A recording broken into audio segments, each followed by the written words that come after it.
Mga Salmo 46.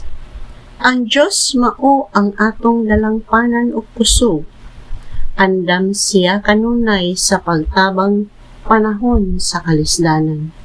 Busa dili kita mahadlok bisan matay-og ang yuta o matumpag ang kabukiran ngadto sa kahiladman sa dagat.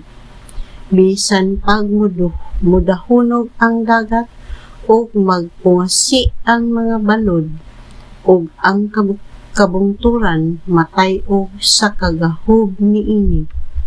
May sapa nga ang tubig naghatag og kalipay sa syudad sa Dios.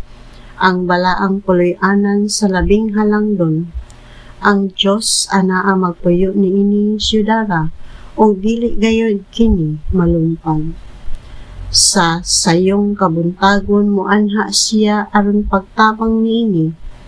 Nagkaguliyang ang kanasuran o natay-og ang mga gingharian. Inigsinggit sa Dios, matunaw ang kayutaan.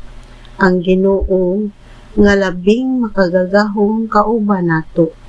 Ang Dios ni Jacob mao ang atong dalangpanan. Ngari kamo tan-awa ang nahimo sa Ginoo. Tan-awa ang mga katingalahang butang nga iyang nahimo dinhi sa yuta. Gipahunong niya ang mga gubat sa tibuok kalibutan. Gibalik-balik niya ang mga panaingon man ang mga bangkaw. O gidauban ang mga taming. Miingon siya, hununga ang inyong panag-away, ug ilha ako nga mao ang Dios, ang labawng pangulo sa kanasuran ug sa tibuok kalibutan. Ang Ginoo nga labing gamhanan kauban nato.